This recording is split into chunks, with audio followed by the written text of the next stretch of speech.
Hello, hello. Welcome back, everyone. This is Hamed from Maxaroma, and we do have a very special guest today. Fabrice, I would love you to introduce yourself. Hi, my name is Fabrice Croisé, and I'm the creator of Sense of Wood. Sense of Wood, perfect. You know, Sense of Wood was actually a brand I think we met 3-4 times before we started really working with each other. And then, every time I met you, I was like, we should definitely figure something out, but it really never happened. I mean, in this business, you meet a lot of people. Also, business, we're all busy. So, but I think, every time we were like crossing, it was always like a 5 minutes chat. Then you're like, let's work. But then this time at Scent Explore, I was like, Fabrice, let's make this happen. We made it happen. So thanks, Max, for Scent Explore. For sure. It's really great to have you here. I've heard a lot about your fragrances, perfumes, the line, and then I'm so glad that we started bringing it on board. And I think today is like the second week, and we're already sold out of some references, which is great news. That's awesome. So Fabrice, tell us a little bit about yourself. First of all, where are you from, and then how did you start Sense of Wood? So I am French by birth, and I was raised in France. I've been living in the US for many, many years. I currently live in Utah, in Park City, in a mountain town in Utah, where the brand is based, where I have my workshop. I've been living there for 13 years, and it's my daily inspiration behind the brand. I live in the woods, literally. That's right. So I'm surrounded by birch and by pine and by aspens and by, it's like every single day I go out, and whether it's winter or fall, it's just like so beautiful. That inspires me to create a brand that would be. I always say it's a love letter to trees and forests. And the idea to do a brand that would be anchored in that idea. Every single fragrance is based on woody notes. That's and right. Of course, there's many other things, right? But that's the base. That's where that's the foundation. That's the articulation. Right. That's the backbone of the brand. Is always woody. When did you start it? Like, when was this baby born? I started the brand in 2020. In the beginning, it was exclusively direct to consumer. It was meant to be like a digital brand only. So I didn't really want to go into retail. And then we've been expanding into retail because I've been getting requests from retailers that have really beautiful stores. In the beginning, I was like, okay, well, I really want to do this direct to consumer. But then when I look at the stores of our partners, and how well they work and the passion that they have for fragrances, I'm like, well, why not? So we are now currently in about, actually 12 stores in the US and 13 outside of the US. And I'm on my way to Milan. I was telling you, I'm on my way to Milan to Extens, where I'm going to be meeting other retailers from Europe where I would like to be. And then in Asia, we're currently in Taiwan, where we're doing really well. How many fragrances do you have in line now? We've created, since the beginning of the brand, we've created 43 fragrances, but we don't keep them all. We keep them for a little while, and then depending on how well they're doing, we keep them or we discontinue them. So currently we have about 18 fragrances. And then do you also produce them in America or here in the US? Here in the US. Okay. So it's a collaboration with a fragrance house named IFF, who employs some of the greatest fragrance creators in the world, perfumers in the world, or master perfumers in the world. And they are based here in New York. They have a room in their factory in Hazlet that has all my barrels, and they keep that. And then they do the oil, they do the aging of the solution, they do the alcohol, they do the solution, and they ship the solution to me in Utah, to our workshop. And there we do the filling, the assembly, the boxing, and the shipping. Perfect. Yeah. Sounds good. So, it's actually, make it easier also. You don't have to wait for all the components and everything. Well, I do a little bit because components are coming from just about everywhere. Right. The glass of the bottle is coming from Mexico. The medallions here are coming from Asia. The fragrance is coming from New York. The spray underneath here is coming from Italy, and the box is coming from the US, from Salt Lake City. Actually. Oh, so it is. It's still a process. There's a cut of wood on top of the box that is also coming from Asia. So there's a lot of different components. Like I'm sure you have your own brand. That's right. So the bottle, the shape, how is this? I'm sure this is now a piece of the tree. And I don't know if this is. Do you have a white bottle? Like we have actually 5 colors. We have ivory, chocolate, charcoal, pistachio, and pearl. I think for some reason we only have this color. Well, because in retail we only do this one. Oh, the other ones is just because it would be too complicated if somebody wants this fragrance in this design with idea, you would explode only does that. So That's right. for what we do with our partners is only chocolate and gold, but we also have the black cap on the bottle. It was a collaboration with a wonderful designer named Marc-Ange of Marc-Ange Studios. It took us about 6 months to come up with this. Came up with this idea of the belt with the medallion that gives it even more of a Japanese feel, and I'm quite happy with it. No, it looks really good. It It's looks a actually really conversation nice. piece. Yeah, it definitely looks really nice. The bottles, even on the shelves, when you put them next to each other, Yes. you know, it just looks so great. It's pleasing to your eyes. That's what it is. Thank you. So definitely, congrats on that. I can't wait for the new matte bottle. Yeah, to I come was out. just. So I mean, you know, now that you have your own brand, you know, That's right. you always want to keep like progressing the design. Yeah. and- Yeah, I mean, you also have to make sure you keep improving yourself every year as the market grows. Also, what you know, it's your baby. So I know, you know, you want to just put all the passion and love into it to just make it better and better every year. That's true. So I got some questions. I'll ask you some of these questions. Okay. So I know Sense of Food is all about forest, and as you said, you love the forest and the trees. Yeah. So what's your personal forest? So the personal forest, the Yeah. idea of the personal forest is that personal forest is the brief principle that I came up with to talk to perfumers. So I think what perfumers like is storytelling, and they like emotional and interaction with brand founders. And so I came up with an idea that I called the personal forest. And the personal forest is all the trees and all the forests and all the wooden things, objects, smells, whatever, that make you who you are. So if you think about it and if you close your eyes, you will see trees that are ingrained in your memory, that just happen to be part of who you are. Yeah, you know, that's it's right. like, You grew up with it. It's probably. Hamed's trees, you know. It's like that, you know. And maybe it's a tree that you used to climb when you were a kid. Maybe it's a tree that you purchased yesterday. I don't know. It can be very very recent. It can be your childhood. Everybody has that. And so I asked the perfumers to tell me about their personal forest. When there is one that I find particularly inspiring, I ask them to tell me more. I ask plenty of questions about it, and then I tell them make a fragrance about this. So what is it that makes woody scents so exciting for you? And then what is your favorite tree? I think woody. What's so exciting about woody scents? I really believe that. Of course, it's a certain category of olfactively. What makes them magical, in my opinion, is that trees are magical. And as humans, we're just like our brains are wired to relate to trees. I once read a beautiful quote that says that every time we close our hands, there's the memory of the branch that we're not seizing anymore because we came down from the trees. You know. No, that's good. That's actually great. Yeah, I never really thought about trees that you know the way you show that love. But you know, you're right. Like from the very beginning, childhood to now, like trees are a big part of your life. Everywhere you go. All the time. Yeah, all the time. Going back to the perfumes, your perfumes, they are aging in wooden barrels. So how did you come up with this wild idea, and what was the story behind it? So perfume is about creation, but it's also about a certain form of craftsmanship, right? There's this idea that this is an old knowledge that we have been transmitting from generation to generation. It's not necessarily true, but it's one of those things that feel that way. And I wanted to express this idea of craftsmanship and this idea of woodiness. And that's how I came up with to age the alcohol in wooden barrels. We tried with the fragrance, it was too complicated, too many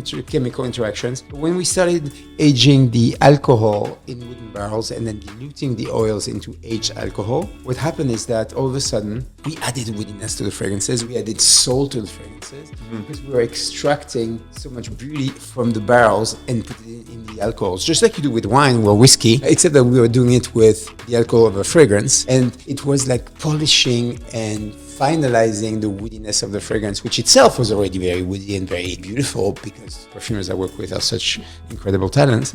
But adding that dimension with the aged alcohol just gave them that supplement of emotion that is really cool, you know? That's interesting. So do you have different type of wood barrels? Oh, yeah, I collect wood barrels and I send them to AFF, and then they do trials, and then when we finish a scent with the perfumers, we decide which barrel we're going to be using. I mean, I know this has been going on with the spirits like wine, whiskey for a long time, but I think in fragrance industry, you're probably one of the first one that tried. You're the only one that tried this technique. Is that right? It's very interesting. It's actually pretty interesting. So, if you could bottle the smell of any forest in the world, which one would you be and why would you choose? You know, these are so there are many. I just actually finished a project as a creative director for a line of fragrances for a company called Pura that does that sense of spaces. They asked me the same question, and I chose a number of trees. And there's one that we haven't done together yet that I hope that we're going to be doing. It's a forest in the south of the state of Utah where I live. and it's called Pando, and it's the largest living organism in the world. So it looks like a forest of aspens, but it actually is one single tree that kept cloning itself. If you looked inside of the ground, it's one single tree that keeps sprouting out into a forest. It's one gigantic single organism and the largest organism on Earth. And I would love to I want to do a fragrance around that. I think it's really cool. Is that in the plan? Yeah. Yeah. I've done fragrances around sequoias. I've done fragrances around joshua trees. I've done fragrances around Sitka spruces and evergreens that grow up in the mountains that are 2,500 years old. I've explored a lot of different forests and different trees, and every single time I try to have an interesting interaction with the place in nature where the inspiration comes from. Again, that comes from the personal forest of the perfumer. But there's been many cases where we build that personal forest together, and that becomes part of that. Yeah, I'm wondering, how that creation process with the perfumers go, because this can be a very new idea for them too. Yeah, so it's new. They love it. They love it. What are you working with many different perfumers in IFF, or you have I have worked with 11 perfumers so far. So a good, good mixture. It's like I would say, what is it? 11 is probably a third to a fourth of the many perfumers they have worldwide. So Oh, that's good. Yeah, that's actually pretty interesting. So Plum and Cognac won a big award in 2021. That's true. Yes. Yes. We're the fragrance extraordinaire of the year. Yeah. So what do you think that happened? What was behind that scent that made that happen? So Plum and Cognac is a creation by Pascal Gorin, who is immensely talented, as you know. And the personal forest story behind that was the plum trees in one of his family houses. Everything is in there. The juiciness of the plums, the woodiness of the plum trees, the smokiness of the branches after being pruned that they used to burn on Sundays, and come home with that smell in his clothes. I think you need to have a fragrance that is both very unique and distinctive, and it's kind of a new olfactive idea. My dad used to say, genius is when you seduce both the masses and the experts, and Mozart. That's right. And I think that fragrance does that. It has like a really wide intrigue, like people are really intrigued, but it's also very unique and very specific. And so I think that's what made the success of Plum and Cognac. And it's called Plum and Cognac because the main woody note is around this idea of the plum tree, and then Cognac it's a barrel it's a French oak barrel used to age cognac. So you have the notes of that. What I always appreciate about this perfume industry, or especially with niche perfumes, and then we get a lot of customers when they use the word I hate it, or this is not a good perfume. I always tell everyone, you can't really leave negative feedback for a perfume or say you hate it, because it's very subjective. Really, it's something that you really have to spray. Even spraying on blotters, I don't really believe it. You really have to spray on your skin to really let it sit, let it react on your skin. I always tell everyone, don't be too negative. That's why you have maybe 30 different perfumes, because everyone has their own way of thinking. There's scent profiles that they love. So there's always that art and creativity that goes in there. So there's no need to be negative or say, oh, this smells like this. No, it just means that it didn't really work on you. So especially with these perfumes, I always tell everyone, you'll find a fragrance that you like. There's a DNA in every fragrance, maybe even a brand. So don't rush, don't be negative, and just go. Let time tell you what's the best fragrance for you. So also, there's a lot of emotional involvement behind the creation of a fragrance. That's right. So be nice. Be nice, yeah. There's a lot of people who have put a lot of love in. Yeah, the amount of time, work that you put in there. It's just you don't want anyone to talk like that. I agree. It hurts. It really hurts. Yeah. I'm totally with you. Yeah. So I think we talk about the three names of the brand. Is that right? Sense of food. Sense of food. Shinrin-yoku means forest bathing. So Shinrin-yoku is the starting point. It's forest bathing. Forest bathing is a form of walking meditation. It's actually a therapeutic practice. It has actually effects on your heart rate. I really like this idea of Shinrin-yoku. I think I practice forest bathing myself, and I think it's a beautiful practice. And I do it in all seasons. And I like that this is the starting point of the whole idea of the brand. How you started. Interesting. So what was I'm sure you met a lot of people, from customers, from retailers. What was the wildest reaction that someone had when they tried your fragrance? I have reactions to the fragrances are always very, first of all, respectful. What people really get really wild around is the stories of the barrel. I think we have Praline and Maple in one of the.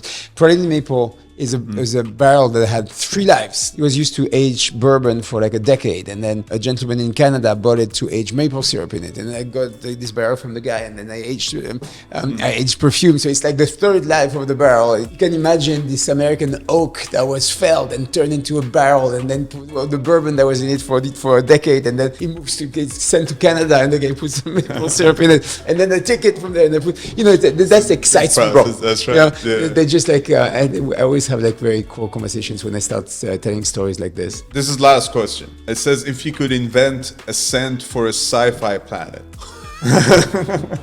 what would it smell like, and what kind of barrel would you age it in? You know, so a sci-fi planet, I think about the what is the name of the Ewok planet in Star Wars? You know, with the little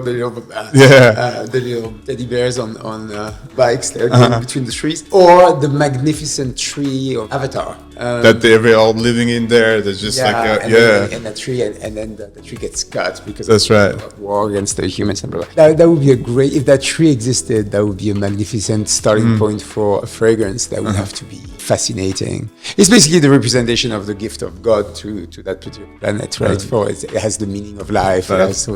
So we did a fragrance recently. It's not out yet, about the collaboration that I was telling you about around a tree in Washington State in the Olympic National Park that is on a cliff, and it's called the Tree of Life. And it's actually the only tree that I've ever seen in my life where you can stand underneath the root system. This is a tough question that every time I sit down with a perfumer or a brand owner, they always, you know, I know it's your baby, but like, what is your favorite in the like top 3? New Flaming Cognac Vintage 24, which is the original Flaming Cognac, but with more vetiver, a little bit less booziness, more gourmand side, a little bit nicer, maybe a little bit easier to love. I really love that scent. I love the original Flaming Cognac, obviously.